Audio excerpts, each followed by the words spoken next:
दोस्तों, क्या आपने कभी सोचा है कि हम जब भी मंदिर में जाते हैं तो भगवान शिव को गंगा जल ही क्यों चढ़ाते हैं? क्या इसके पीछे सिर्फ परंपरा है या कोई गहरा रहस्य भी छिपा है? आज मैं आपको एक ऐसी कहानी सुनाने वाला हूँ जिसे सुनकर आप भी हैरान रह जाएंगे। बहुत समय पहले हिमालय के पास एक छोटे से गांव में मोहन नाम का एक गरीब लेकिन सच्चा भक्त रहता था। मोहन हर सुबह मंदिर जाता और श्रद्धा से भगवान शिव के शिवलिंग पर जल चढ़ाकर पूजा करता।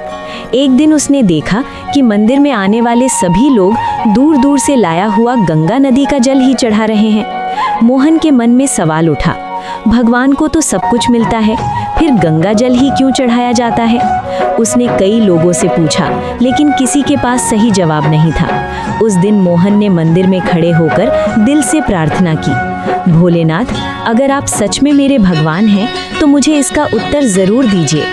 उस रात मोहन को एक अद्भुत सपना आया।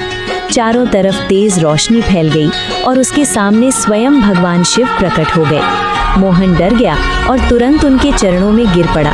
भोलेनाथ मुस्कुराए और बोले, मोहन, तुम कई दिनों से एक ही सवाल पूछ रहे हो, आज मैं तुम्हें इसका उत्तर दिखाता हूँ। अचानक मोहन के सामने एक दिव्य दृश्य दिखाई दिया। स्वर्ग में देवता चिंतित थे क्योंकि धरती पर पाप बहुत बढ़ गया था। लोगों को पवित्र करने के लिए स्वर्ग की सबसे पवित्र नदी गंगा नदी को पृथ्वी पर भेजने का निर्णय हुआ। लेकिन एक समस्या थी, गंगा की धारा इतनी तेज थी कि अगर वो सीधे पृथ्वी पर उतरती तो पूरी धरती नष्ट हो जाती। तब सभी देवता भगवान शिव के पास गए और उनसे सहायता मांगी।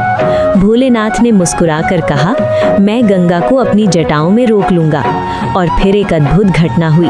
आकाश से गर्जना के साथ गंगा नदी पृथ्वी की ओर उतरी, लेकिन जैसे ही वो धरती पर गिरने वाली थी, भगवान शिव ने उसे अपनी जटाओं में समा लिया। उनकी जटाओं में गंगा की तेज धारा शांत हो गई और फिर धीरे धीरे वो पृथ्वी पर बहने लगी। इस तरह पूरी धरती पवित्र हो गई।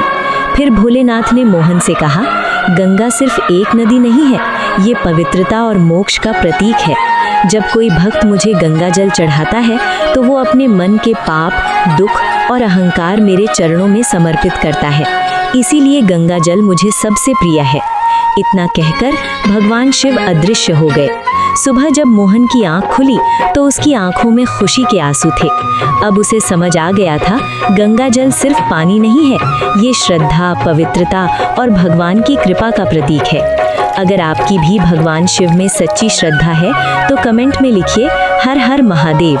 और ऐसी ही अद्भुत धार्मिक कहानियों के लिए वीडियो को लाइक और चैनल को सब्सक्राइब जरूर करें।